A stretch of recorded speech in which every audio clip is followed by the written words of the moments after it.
Welcome to the Three Things Podcast. I'm David Iglesias, Director of Wheaton Center for Faith, Politics, and Economics. You may be wondering why this podcast is called Three Things. You were probably taught by your parents, like I was, that it was impolite to talk to people about three things: religion, politics, and money. But what happens if your job is to talk about those three things? Well, let's find out.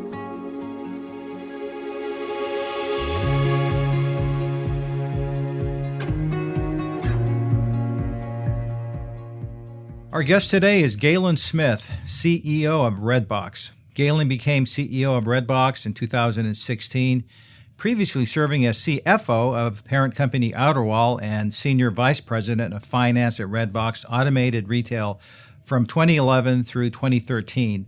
There, he was responsible for financial operations and business negotiations, including studio deals with Sony Pictures, Universal Studios, and Warner Brothers. Prior to that, he was an investment banker at Morgan Stanley in the Consumer and Retail Investment Banking Group. He also served as Director of Development at Wheaton College and served as an adjunct faculty member from 2004 through 2007 in Wheaton's Business Economics Department. Galen earned his bachelor's in political science from Wheaton in 1998 and an MBA from the University of Chicago in 2004. He and Holly have two daughters. He serves on the board of Career Builder and the Seattle Pacific Foundation Board. Finally, I'm glad to say that Galen is a fellow for my board, the Center for Faith, Politics, and Economics, during the 2018 through 2020 years. Galen, welcome to our Three Things podcast. Thanks so much for having me. You bet. And thanks for getting up early. I think you're in Seattle, so it's a little bit earlier than here in the Midwest. Oh, happy to do it. Yeah, so Galen, they say confession is good for the soul. I remember meeting you for the first time about 15 or so years ago at Wheaton. You were a fresh-faced, recent Wheaton grad, and now you're a CEO of a respected company. How did that happen? Well, my path to the current role is not how you draw it up on a piece of paper.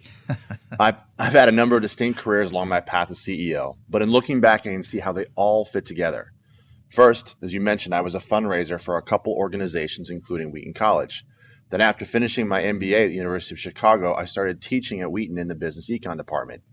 After teaching about banking, M&A, IPOs, I said, why don't I go do this? So I made the unnatural move from working for a nonprofit to investment banking at Morgan Stanley.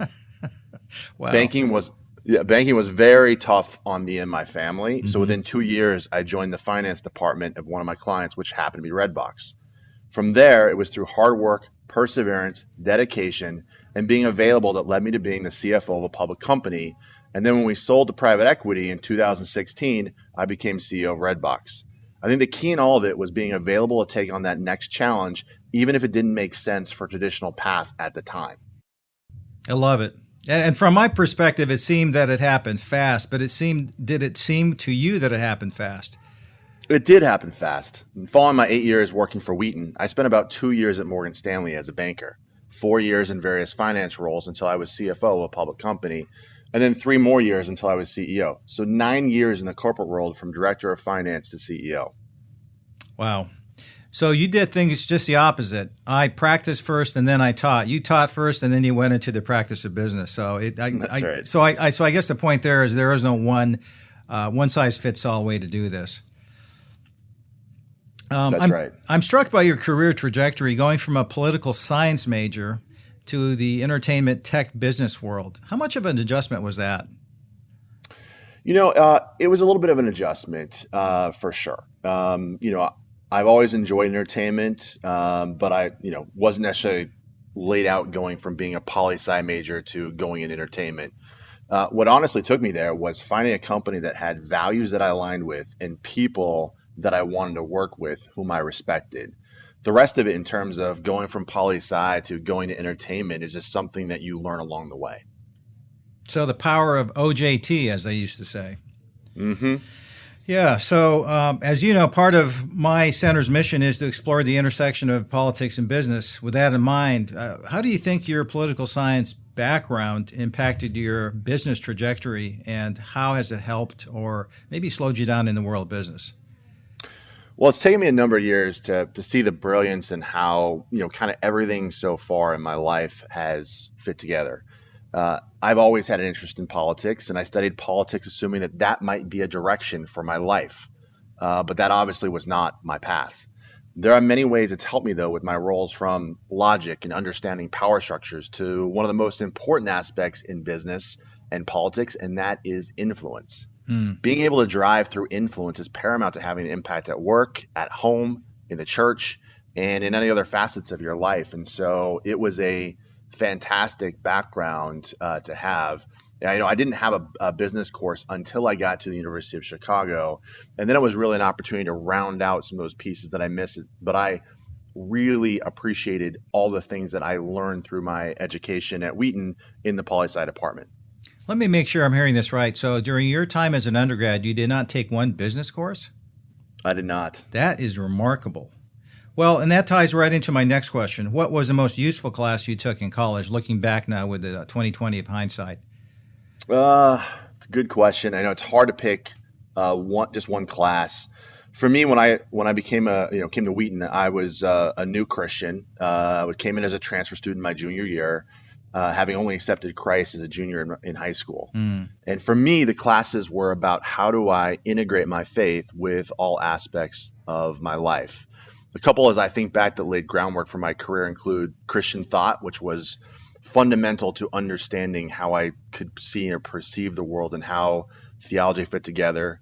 I took Jesus in film, which, again, looking back on, was really helpful. And then narrative theology.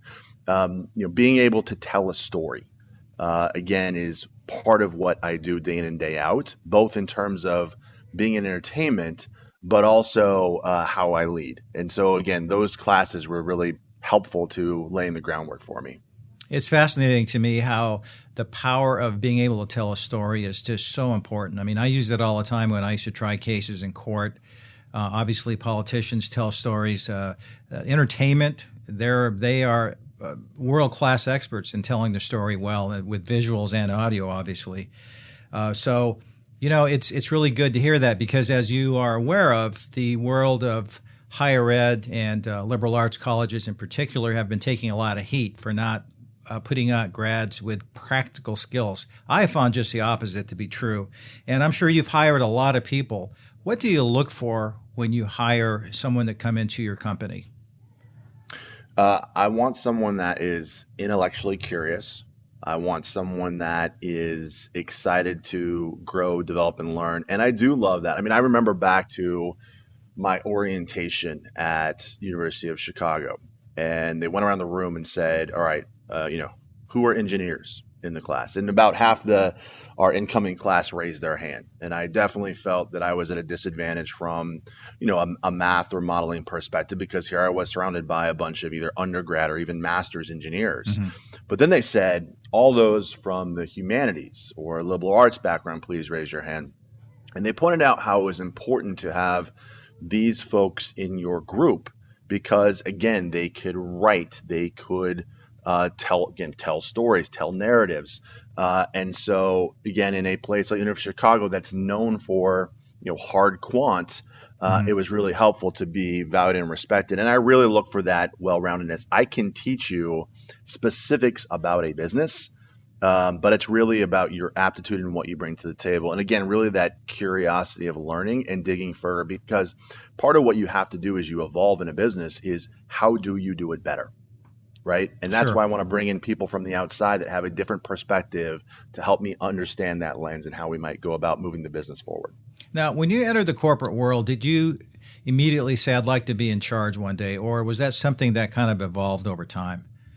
It definitely was not something that I'd say I'd set out to be, although I'm fairly ambitious. And so it's not a surprise. I always had a knack for numbers, right? An aptitude for numbers. So when I entered the business world, I assumed that I would stay in that finance track more towards the CFO. When I left Wheaton and Morgan Stanley, I set really an arbitrary goal to be a public company CFO by the time I turned 40, and I was able to achieve that. And then, really becoming a CEO was just such a great opportunity. I couldn't pass it up. And it's been, again, a fantastic learning experience in terms of how do I need to adapt and change to the role so that I can be successful in leading a group of 1,500 employees. Sure. Now, let me just backtrack for a second. You mentioned that you came to faith in Christ in high school. How did that occur? Was it a church, or was it through a friend, or something else? Honestly, it was an interest in a girl, and she wouldn't date. She wouldn't date me because I wasn't a believer, and so I started going to youth group, and the youth pastor really invested in me and my life, and obviously got to know Christ through that. And the coolest part of the story is later on in life we started dating, and now we've been married for almost 22 years. So it worked out then in a spectacular fashion. It really did. It was truly a soulmate and someone that helped me find Jesus along the way. It was incredible. So I'm laughing too because the last person I interviewed for my podcast went to church in New York only because his mom made him, and he kept going to church because that's where the cute girls were. Mm-hmm. And he ended up marrying one of them, and God blessed him. So it's just amazing to hear these stories. So tell me, Galen, what's the most gratifying part of your job right now? I really love helping our team of 1,500 employees achieve our vision and mission for our customers. So Redbox was, started to make entertainment available to all by being the cheapest option in the marketplace. And we know life is hard, as Yes. we've all experienced the last few months particularly, right? It's really acute in our minds. Yes. And what I love about entertainment is it provides that brief escape. And I love making that happen for our 40 million customers. So, how do we go about doing it really well is incredibly gratifying. Mm-hmm. And naturally, what's the most difficult part of your job? In a lot of ways, this gets to being a very tactical piece of it, but a lot of ways we're a distribution or logistics business for entertainment, right? That means we don't control the content that's coming out of our boxes or on our Redbox on demand service. And since June, there really haven't been any theatrical releases coming out since movie theaters have been closed since March. So we've had to be creative in bringing new content to the kiosk. And in fact, to help solve that, we set up a film acquisition group to both acquire and finance films to ensure that we have good product flow. And one of the little nice success stories is that we picked up this movie called The Lost Husband, and it did really well across the kiosk and digitally. And then we actually sold it for streaming after a couple months to Netflix, where it became the #1 movie in the U.S. Oh, wow. And so, again, looking to create these opportunities where we have good content for our customers, and then how do we go about sharing the world? And for whatever reason, a romantic comedy about a goat farmer just worked with America. Who would have thought that possible? That's right. What are some other unintended consequences you've seen in your business because of the pandemic? It was a real hit to start, right? And the hit wasn't necessarily financial. In fact, we actually saw a massive boom to our kiosk business in mid-March. Everyone went out to rent. We saw one of our best rental days in years and years and years.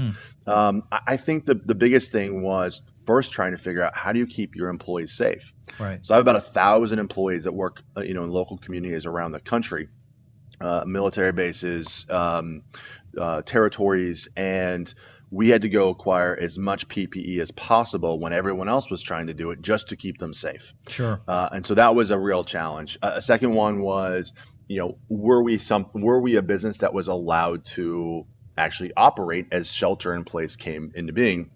And the answer was yes. Mm-hmm. In almost every location, we were shut down in a couple. We had retailers that shut doors, right? So that created a challenge. And so, and studios decided to bring out all of their content. So we saw this massive drop of content, which was good for us, March, April, May. Then, as I mentioned, right, it really starting in June, there wasn't new content. And so, again, it's been an adjustment. And we closed our offices the first week of March, and we won't be opening at least until January. Oh my! And so, even doing that shift from home for our 350, 400 corporate workers has been a big transition as well. Now, it seems to me you told me a while back that there's a Redbox at the Naval Station in Guantanamo Bay, Cuba. And the reason I say that, as you know, I'm a retired U.S. Navy officer. But I think there's an asterisk there. Can you tell us a little bit about that Redbox kiosk that's in Cuba? Yeah, I mean, it was really exciting. I mean, we've had a partnership with the armed forces for years, and we love being able to provide entertainment, a cheap option on bases, around both the country as in special places like Guantanamo. It took us months to negotiate it. We actually had someone that worked on our ops team that was on in National Guard and actually got Armed Reserves and got pulled into Guantanamo as an MP for a 12-month service. So when he got back, he brought up the idea of why wouldn't it be possible to put one there, and so we did. We send the content there. We send our kiosk there. It was a slow trip to get there. But obviously the big thing is that we can't ever get it back. And so that's right. We asked them that if they decide ever that it's time for the kiosk to go away, that they would destroy it, just so that the IP inside the box doesn't end up in anyone's hands. Sure. So that's our agreement with them. So they will destroy the kiosk if it ever ceases to have life. And I'm sure it's at the one shopping center that's on the base, a place I've spent a lot of time over the years. Of the many speakers I've hosted over the past 6 years, you said something in my Faith in the Marketplace class that I'll never forget. And this is a rough paraphrase, but you said this: I have found the higher I've climbed in the corporate world, the more my job is to manage people. Can you unpack that a little bit, Galen? Yeah, I mean, I think when you start out in your career, you're likely an individual contributor, right? You've got things that you're supposed to do or projects you're supposed to work on. But as you move into management and leadership roles, often you remain an individual contributor in addition to learning how to lead people. You also realize that you don't know all the answers. You need diversity of thought within your team and among your peers to ensure you're making the best decision for your company or your organization. And as I think about my role leading a function, or now as CEO, it's really about empowering people, removing barriers, ensuring great communication, and really caring for people. 75 to 80% of what I do today as a CEO is people related. Boy, that really resonates with some of the jobs I've had. So can you tell me how Redbox, which in my view helped end the big box video stores with a little Redbox, will survive the current trend toward video streaming?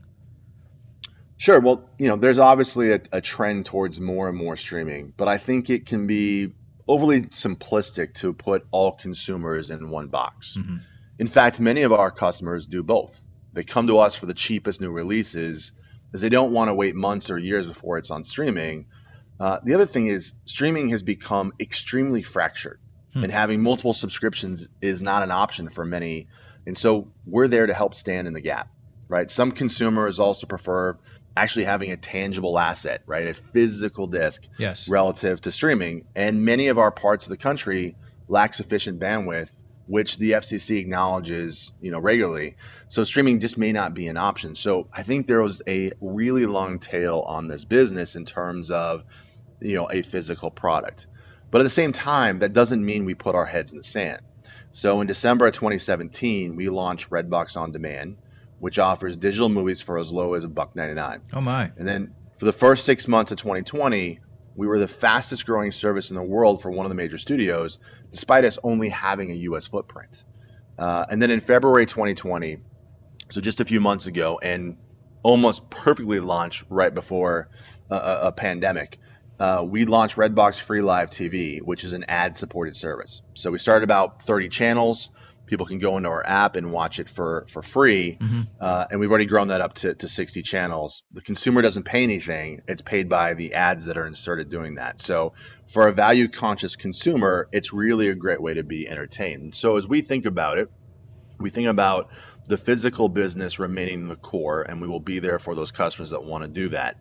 But as those customers decide to transition to digital solutions, we want to be there to help keep them in our ecosystem, and that's why we've launched our digital service as well. It's fascinating.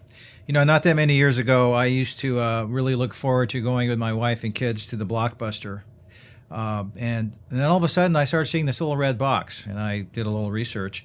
And I remember telling my kids what a genius this was, because it was a tiny footprint, a physical footprint, with hardly any employees, obviously no one there at the kiosk 24/7. I'm sure you have people that service and change and whatnot. But I remember telling my kids when I first saw this, this is disruptive technology. This is going to put the big box stores out of business. Having said that and seeing the evolution of how this has worked, do you have any thoughts about what the next tech option will be after live streaming? I think it's going to actually be streaming related. I think if you think about streaming, it's really the unbundling of cable. So besides thinking about what's happened, and to your point, the big box retailer, right? And I agree with you. I mean, again, going from a 2,500 square foot store down to 9 to 10 square feet was really part of the innovation that we had. But I think, again, like, streaming is, as I mentioned, an unbundling of cable, right? Cable got to be ridiculously expensive, and there are hundreds of thousands of cord cutters that happen every quarter. And in addition to that, you have people that will never sign up for cable because it's just not part of what they do. And so they may sign up for a Netflix or a Disney Plus or a Hulu, but then again, as I mentioned a second ago, you realize how fractured the entertainment world is. I want to watch this, but I don't have that on my service, or I want to watch that and it's on something else. And you almost get subscription fatigue. Yes. And so I think the next innovation will be likely through M&A, where there's a consolidation of services. And the one that comes to mind in terms of someone that's done it well in the last year is Disney, right? So they've now bundled Disney Plus, Hulu, and ESPN Plus for $13 a month.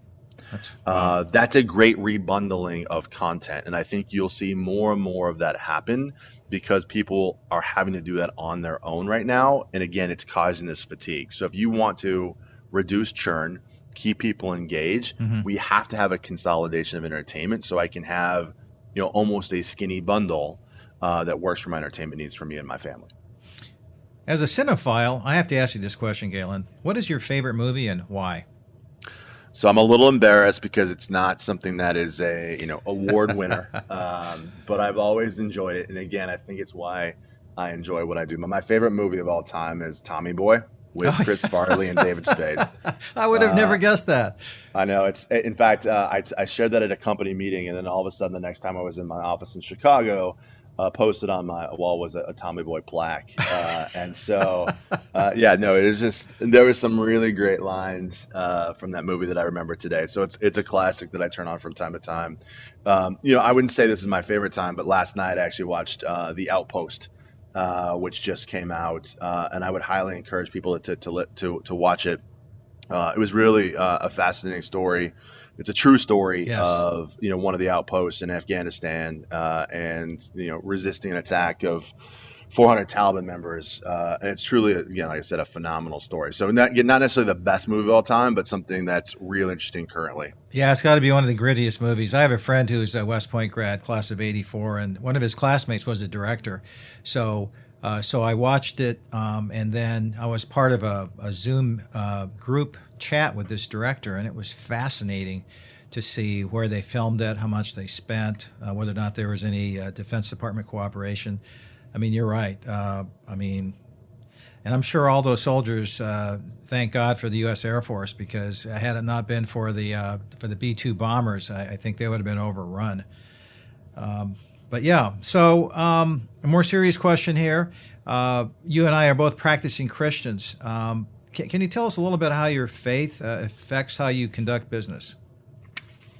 Yeah, I mean, as I think about it, right? I mean, again, we talked about the benefit of me coming to Wheaton, and part of that was, how do I integrate my faith with what I do? As I think about my career to this point, I've been motivated to work really hard and make those above me look good. And part of it is how I feel that allows me to bring glory to God. But it also obviously has to be done. And again, I don't want this to be, come across as cliche, but, obviously it's just as much about how you go about doing it, right? It's about your ethical decision making and how you lead. And so it can't be done with cutting corners or checking your integrity at the door. it's really got to be that your Christian faith underlines, what you do day in and day out, which I think really benefits what great business is. And I think more recently, I'd say the last couple years, I think the acknowledgement that each person is created by God, right? And that is what gives that person value has taken on a new meaning for me as I think about how do I care and shepherd and love my team, in terms of seeing them for who they are and the value that God has given them, more so than a value that the world around them may bestow on them. And that's been, again, really powerful for me as a leader. Well, that's really great. Do you have any suggested books or scripture verses you'd recommend to our listeners? Yeah, I mean, one of my favorite books, particularly for the business world, is Every Good Endeavor by Tim Keller. Phenomenal book on work and why it matters. And, I would say the first couple of years, I struggled a bit with thinking about how do I, again, integrate the two well, and the ability to merge the secular with the sacred, as opposed to approaching it with some sort of dualism. And I think this book helps incredibly well. And then as I think about like just a couple of verses that matter, right? As I think about my life and my work, Ecclesiastes 9:10 comes to mind. Whatever you do, do well. And then Ephesians 2:10, which says, "For we are God's handiwork, created in Christ Jesus to do good works, which God prepared in advance for us to do." Just really, really powerful stuff. And again, I highly recommend that book by Tim. Absolutely. Yeah, and you're not the first person that's telling me that. It is destined to be a classic. So just got a few more questions for you. As you know, some of the listeners are going to be Wheaton College students. In fact, they're the ones that suggested that I do a podcast. And initially I resisted, and then I thought, well, why not? But can you tell me what bit of advice you would give a current undergrad who wants to go into the business world? What is something that they need to always keep in mind, both in the short term and in the long term? I think, to start, it's being open to opportunities. It's again, most Wheaton students or Wheaton grads are probably entering one of the most challenging job markets that we've known in decades. And I think what you may have had in mind for you in your start and where you think you should be may be different than where you need to start. And it's really about finding, what I've valued is finding an organization that I like.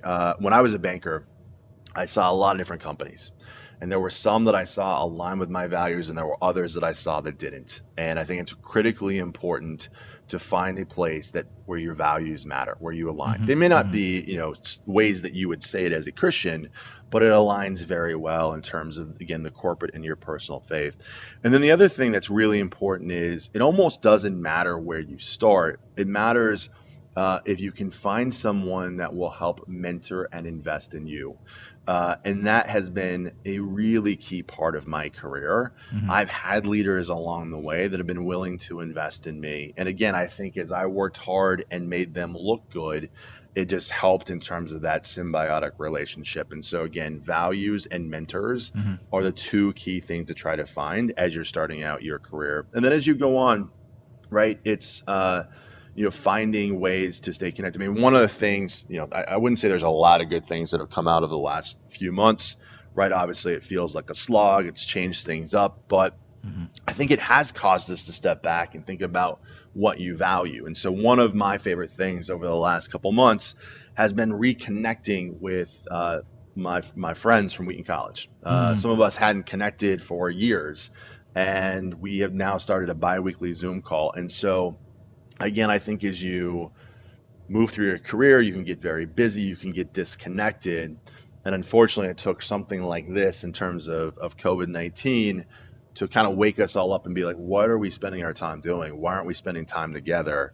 And so every other Thursday, we're spending 2 hours together just as friends and colleagues and brothers, reconnecting. And I think that's important to stay connected to others. Well, that's exactly my experience as well, Galen. I've had a pack of Wheaton buddies now going back over 40 years, and we do a biweekly Zoom call as well. And it's just so great to have a band of brothers that you trust. You've known them since you were 18 years old, and you know that they will always be there for you. It's like that proverb: there's a friend that sticks closer than a brother. I'm really blessed to have 90 of these guys. So final question is this. Is there anything I should have asked you but didn't? We kind of got to it in the last one, but again, if I think about one thing I've learned along the way, that if I were to think about this and avoid some pain as I go through my leadership, what would that be? Mm-hmm. And my answer to that is to be really intentional in building relationships with your colleagues, your peers, your directs. Too often I was seen as someone that was transactional in nature. Right. I'd have a conversation, an interaction because I needed something, and then once I got that information, the conversation was over. Thankfully, someone was bold enough to call me on it. So I started intentionally meeting with no agenda, with key people I needed to work well with. And while it was hard to feel like I wasn't getting something done, it completely changed both my relationships and how I felt about investing the time. It was a critical use of time, even though I thought it was going to be a waste going into it. And so again, how you intentionally invest in relationships in the workplace may be the difference in terms of your success. And so I highly encourage you to do that. And again, try to avoid some of the pain that I was subjected to because, again, I treated someone for something as opposed to who they were. Wow, that's spot on. I couldn't end on a better note. Galen, thank you for your time. I hope you enjoy some good West Coast coffee there. I hope to see you before too long, and blessings on you and your family. Same to you, David. Thank you so much.